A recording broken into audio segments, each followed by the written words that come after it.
तर जय हिंद मित्रांनो, आपण जो काल करजनी कधी करचुंडीच्या डोंगरामध्ये जे विहीर होती त्यात धरलेला आपण आजगर आहे आणि शेळके साहेब संघ आहेत. आपण ह्या फॉरेस्टमध्ये सोडायला आलो. चला आपण याला ह्याच्यामध्ये सोडून देऊ, कारण आपण तिथं बी सोडू शकत होतो, पण तिथल्याची एक भावना अशी होती की बाहेर नेऊन तुम्ही तिकडं सोडा. तर चालतंय, बघू आपण सोडूया अभयारण्यामध्ये.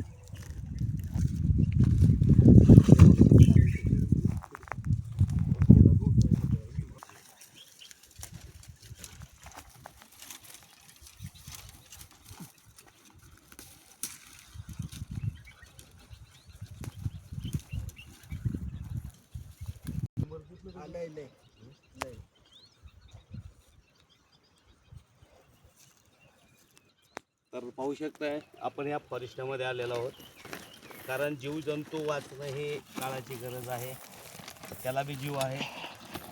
तर आपण पाहू शकताय उन्हाळा कडक चाललेला आहे.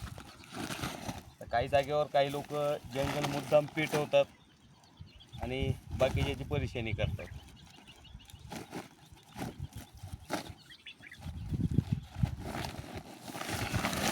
थोडासा वरी पाहू शकताय तुम्ही, मोठ्या साईजमध्ये हा अजगर आहे. तर असं कोणीही जंगल वगैरे पिटून देऊ नये, हीच विनंती. पहा, बाईट करण्याची त्याची टेक्निकल, कारण की आपण शेतामध्ये जरी असलो किंवा जंगलात असलो तर हा शरीर असा आकडल्यानंतर बाईट करतो.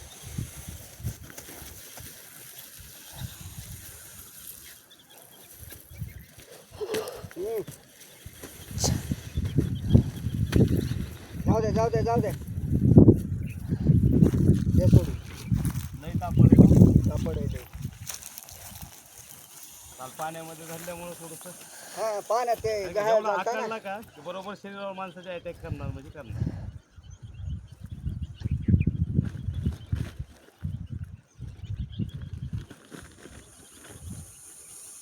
आवाज, कारण की ज्यावेळेस शिकार करायची असते त्यावेळेस एवढं यश आकाराचं बनवतो स्वतः शरीर. पाहू शकता आता एकदम स्पीडने बाईट होणार आहे. आवाज ज्याप्रमाणे रसल वायपर आवाज काढतो त्याचप्रमाणे आजगर पायथन हा सुद्धा असाच आवाज काढतो. राग. तर आपण ह्या फॉरेस्टमध्ये याला सोडलेला आहे. पाहू शकता त्याचे दात.